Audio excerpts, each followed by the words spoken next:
تمہیں تو اسی پہ خوش ہو جانا چاہیے کہ تمہارا یار و مددگار کون ہے؟ اللہ، اس کے رسول، اور وہ ایمان والے جو اس طرح نماز قائم کرتے اور زکوٰۃ ادا کرتے ہیں کہ وہ دل سے اللہ کے آگے جھکے ہوتے ہیں۔ عبادت جو ہے بندگی کا نام ہے، پیروی کا نام ہے۔ نماز، روزہ، حج، یہ ان کا اصل مقصد صرف اللہ کے حکم کی اطاعت ہے۔ اللہ نے جو حکم دیا ہے بس ہم وہ اس طرح کر رہے ہیں کیونکہ اس نے کہا ہے کہ ایسے کرو۔ اور بعض روایات کے مطابق آتا ہے کہ حضرت علی جو ہے نا نماز میں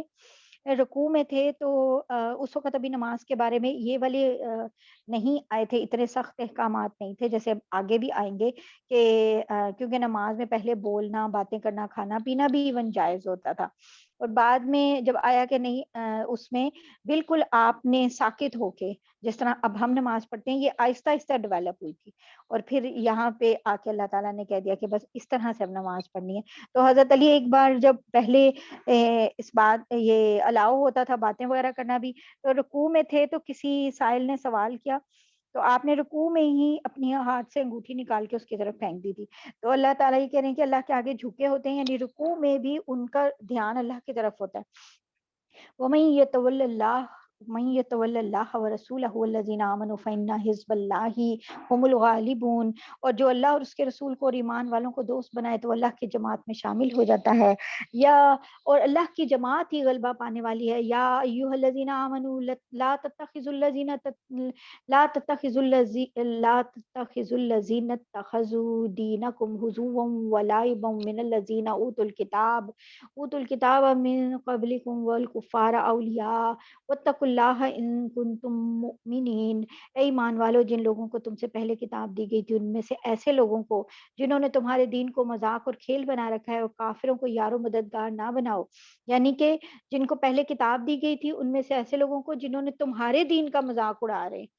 ان کو بھی اور کافروں کو بھی یار و مددگار نہ بناؤ، اور اگر تم واقعی صاحب ایمان ہو تو اللہ سے ڈرتے رہو۔ وَإِذَا نَادَيْتُمْ إِلَى الصَّلَاةِ اتَّخَذُوهَا هُزُوًا وَلَعِبًا، اور جب تو نماز کے لیے لوگوں کو پکارتے ہو تو اس پکار کو مذاق اور کھیل کا نشانہ بناتے ہیں لوگ، یعنی کہ وہ ان کا مذاق اڑا رہے ہوتے تھے، اور جب یہ نماز اذان دیتے تھے تو اذان کا مذاق اڑا رہے ہوتے تھے اور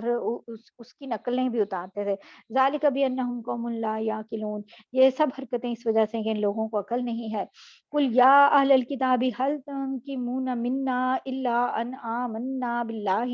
وَمَا أُنْزِلَ إِلَيْنَا وَمَا أُنْزِلَ مِنْ قَبْلُ وَأَنَّ أَكْثَرَكُمْ فَاسِقُونَ۔ تم ان سے کہو اہل کتاب، تمہیں اس کے سوا ہماری کون سی بات بری لگتی کہ ہم اللہ پر اور جو کلام ہم پہ اتارا گیا اس پر اور جو پہلے اتارا گیا تھا اس پر ایمان لے آئیں، جبکہ تم میں سے اکثر لوگ تو نافرمان ہیں۔ قل هل انبئکم بشر من ذلک مثوبۃ عند اللہ، اے پیغمبر ان سے کہو کیا میں تمہیں بتاؤں کہ جس بات کو تم برا سمجھ رہے ہو اللہ کے نزدیک اس سے زیادہ برے انجام والے کون ہیں؟ من لعنہ اللہ وغضب علیہ وجعل منہم القردۃ والخنازیر وعبد الطاغوت، یہ وہ لوگ ہیں جن پہ اللہ نے لعنت کی،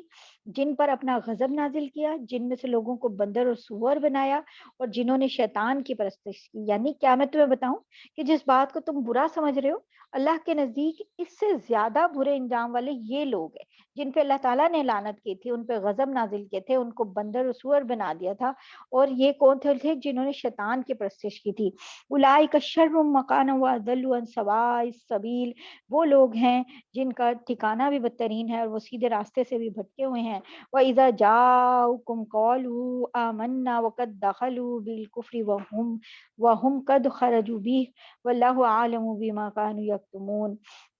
اور جب یہ تمہارے پاس آتے ہیں تو کہتے ہیں ہم ایمان لے آئے ہیں، حالانکہ یہ کفر لے کے آئے تھے اور اسی کفر کو لے کے باہر نکلے ہیں، اور اللہ خوب جانتے ہیں کہ یہ کیا چھپا رہے ہیں، یعنی کہ یہ جو منافق ہیں یہ جو چھپا رہے ہیں کہ ہم اوپر سے کہتے ہیں ہم ایمان لائے ہیں، اصل میں تو ایمان لے کے نہیں آئے ہوئے،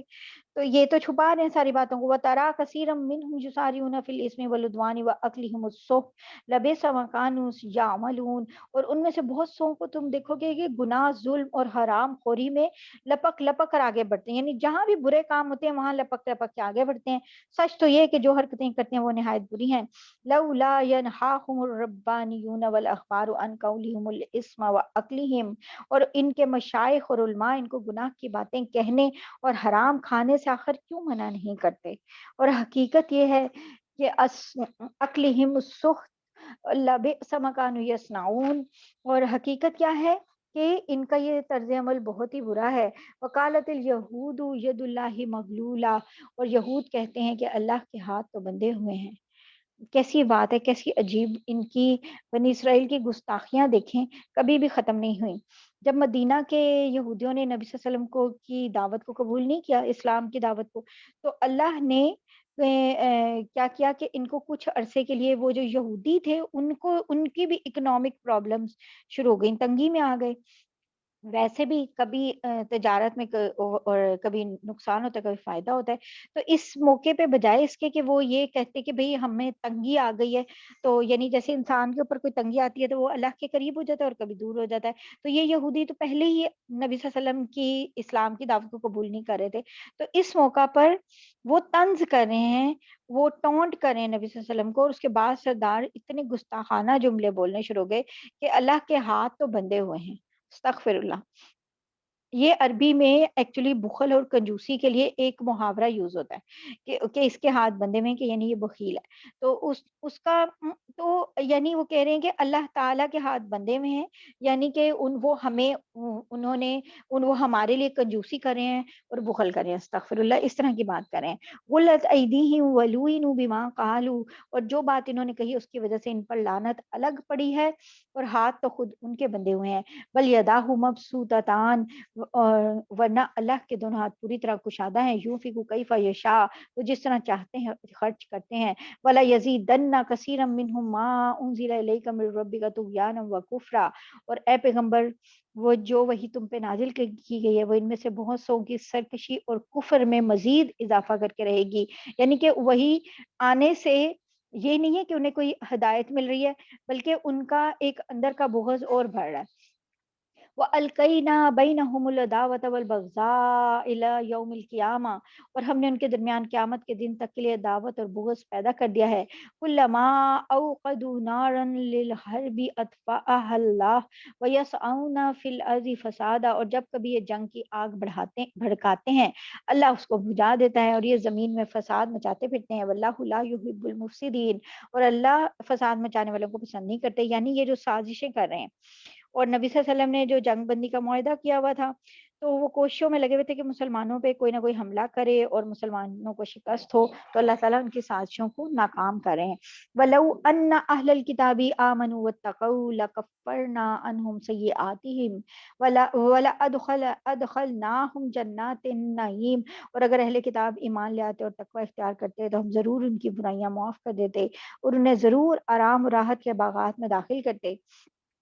وَلَوْ أَنَّهُمْ أَقَامُوا التَّوْرَاةَ وَالْإِنْجِيلَ وَمَا أُنْزِلَ إِلَيْهِمْ مِنْ رَبِّهِمْ لَأَكَلُوا مِنْ فَوْقِهِمْ وَمِنْ تَحْتِ أَرْجُلِهِمْ، اور اگر وہ تورات اور انجیل اور جو کتاب اب ان کے پاس ان کے رب کی طرف سے بھیجی گئی یعنی قرآن، اس کی ٹھیک ٹھیک پابندی کرتے تو وہ اپنے اوپر اپنے پاؤں کے نیچے ہر طرف سے اللہ کا رزق کھاتے۔ منہم امۃ مقتصدہ، اور اگر ان میں سے ایک جماعت راہ راست پر چلنے والی بھی ہے، وَكَثِيرٌ مِّنْهُمْ سَاءَ مَا يَعْمَلُونَ، مگر ان میں سے بہت سے لوگ ایسے ہیں کہ ان کے اعمال خراب ہیں، یعنی کچھ لوگ تو ہیں جو ایمان لے بھی آئے ہیں مگر زیادہ تر لوگ ایسے ہیں جن کے اعمال جو ہیں خراب ہیں۔ اللہ تعالیٰ بتا رہے ہیں یا ایھا الرسول بلغ ما انزل الیک من ربک،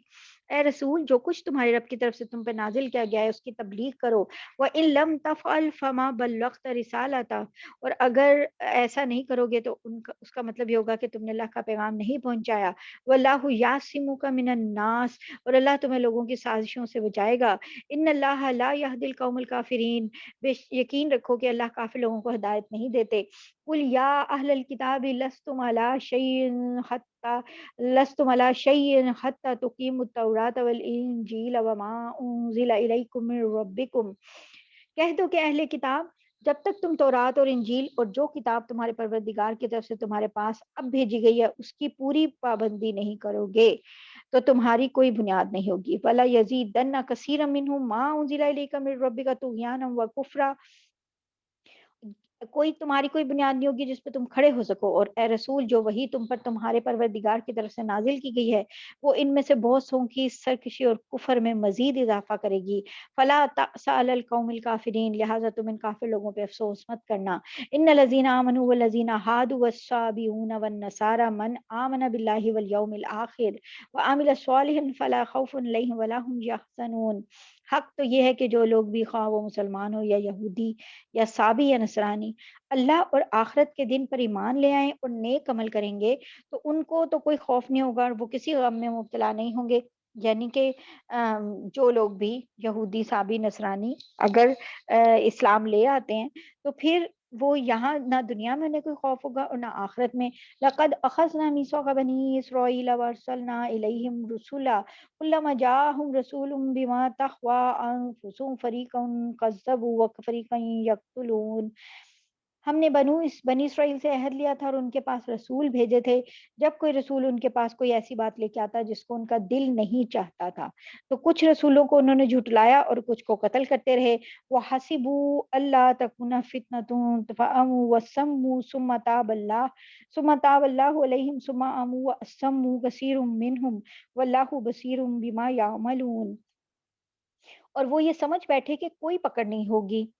اس لیے یعنی گمان ان کا یہ تھا کہ ہمیں تو کوئی پکڑ نہیں ہوگی۔ وہ شروع سے ہی اپنے آپ کو لاڈلے اور چہیتے سمجھتے تھے، اس لیے اندھے بہرے بن گئے۔ پھر اللہ نے ان کی توبہ قبول کی تو ان میں سے بہت سے پھر اندھے بہرے بن گئے، یعنی دوبارہ سے کچھ لوگوں نے توبہ کر لی اور کچھ ان میں سے پھر پلٹ گئے، اور اللہ ان کے تمام اعمال کو خوب دیکھ رہے ہیں۔ لقد کفر الذین قالوا ان اللہ ہوا، اور وہ لوگ یقیناً کافر ہو گئے ہیں، ہو چکے ہیں جنہوں نے یہ کہا کہ اللہ تعالیٰ هو